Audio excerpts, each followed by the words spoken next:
देखो, सबसे पहले तो दूसरे मोटिवेशनल स्पीकर्स को सुनना बंद कीजिए। आपने पूछा है कि आप एक मोटिवेशनल स्पीकर बनना चाहते हैं, उसके लिए आपको क्या करना है।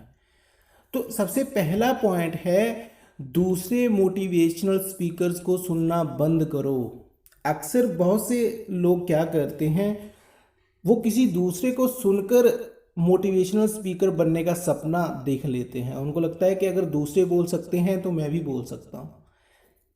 मैं ये नहीं कह रहा कि आप नहीं बोल सकते, आप बिल्कुल बोल सकते हैं, आप मोटिवेशनल स्पीकर बन सकते हैं। लेकिन जो साइकोलॉजिकल पॉइंट हैं वो मैं आपको बताने जा रहा हूँ कि असल में होता क्या है। जब कुछ लोग मोटिवेशनल स्पीकर बनने की कोशिश करते हैं लेकिन अक्सर वो बन नहीं पाते, या फिर बन तो जाते हैं लेकिन उनको उतनी प्रसिद्धि नहीं मिलती, वो उतने मशहूर नहीं हो पाते, वो उतने फेमस नहीं हो पाते जितनी उन्होंने उम्मीद की होती है। और वो कुछ गलतियां करते हैं, उन गलतियों के कारण उनको अपना मुकाम नहीं मिलता। ठीक है, तो हम उन्हीं चीज़ों के बारे में बात करेंगे और मैं आपको वही बताने जा रहा हूँ कि कौन सी गलतियाँ नहीं करते जब तुम एक मोटिवेशनल स्पीकर बनने जा रहे हो, या फिर तुम्हारा ये सपना है, तुम लोगों की हेल्प करना चाहते हो।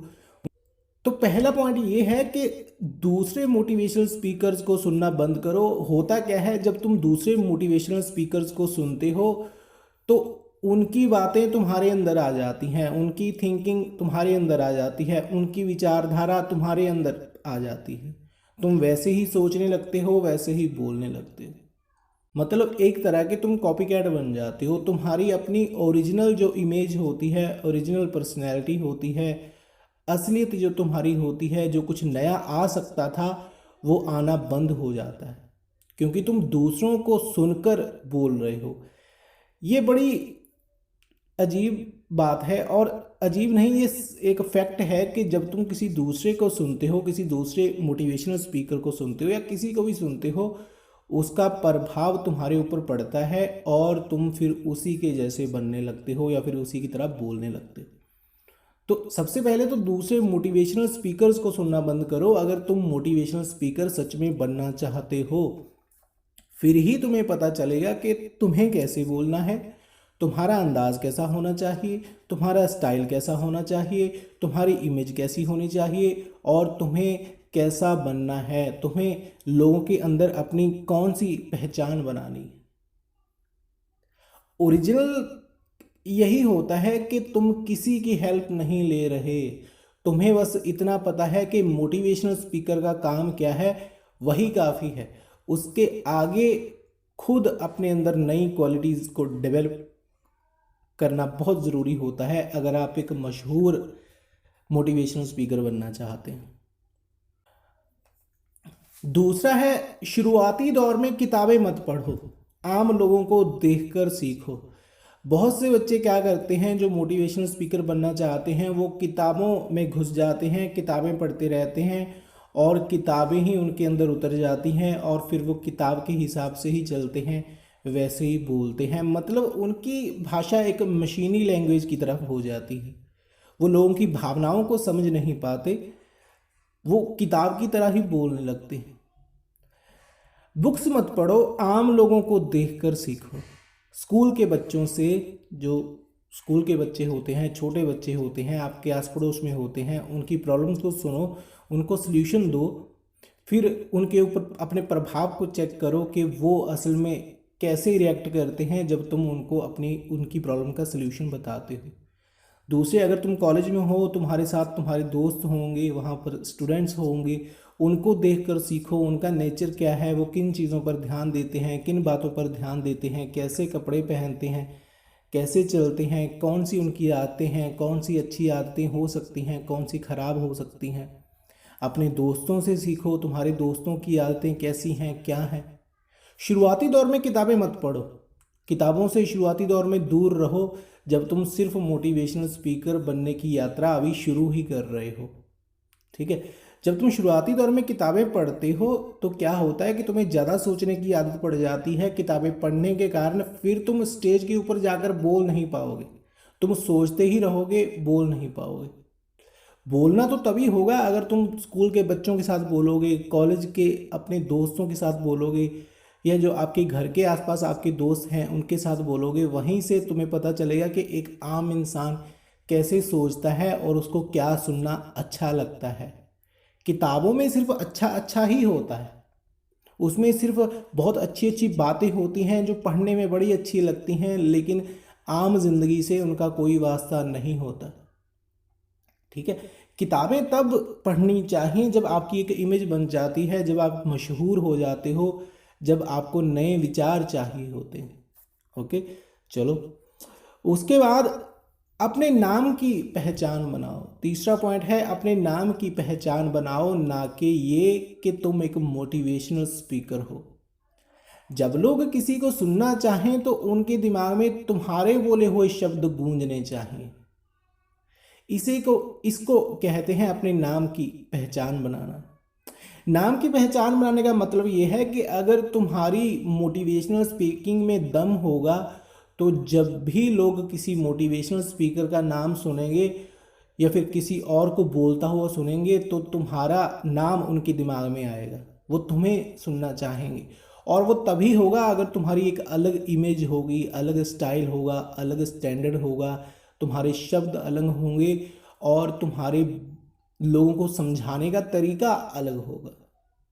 अदरवाइज तो वो तुम्हें किसी ना किसी के साथ जोड़ लेंगे और उसकी कॉपी तुम्हें बना देंगे, सोचेंगे कि तुम उसकी कॉपी हो या इसकी कॉपी हो।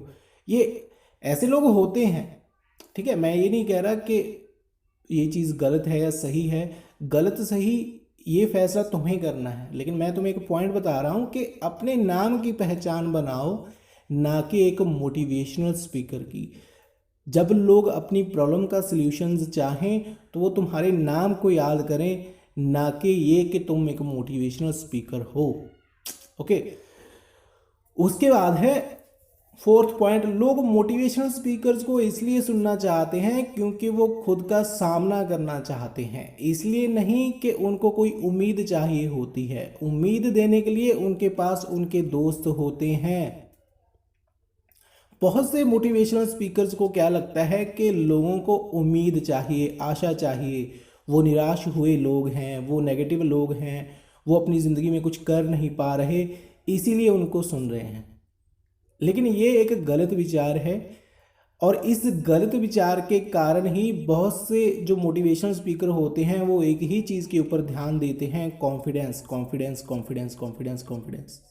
वो कॉन्फिडेंस कॉन्फिडेंस ही करते रहते हैं और उनका अपना कॉन्फिडेंस भी बनावटी होता है, जिसके कारण वो बच्चों पर या लोगों पर अपना प्रभाव छोड़ नहीं पाते।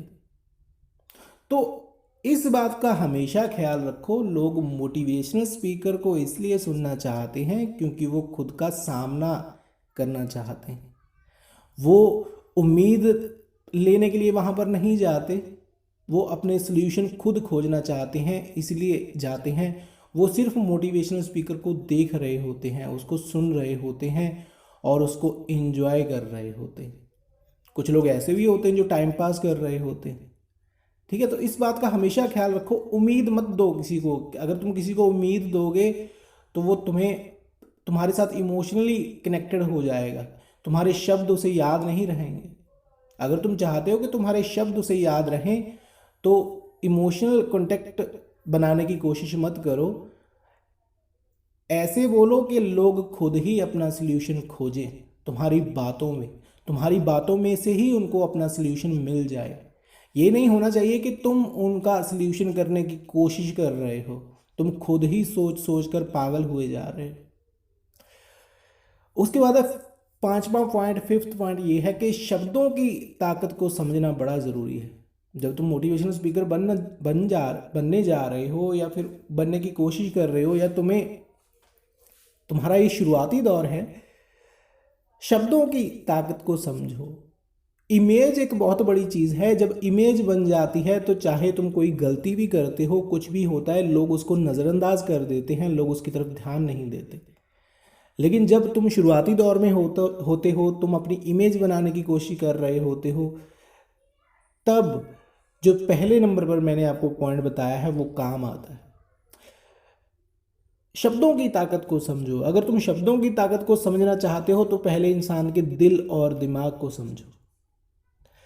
इंसानी दिमाग की स्पीड बहुत तेज़ होती है। इंसानी दिमाग के सोचने का दायरा तो छोटा होता है, लेकिन उसकी सोचने की स्पीड बड़ी तेज़ होती है, सुनने की स्पीड बड़ी तेज़ होती है। जब तुम बोल रहे होते हो स्टेज के ऊपर, मान लो तुम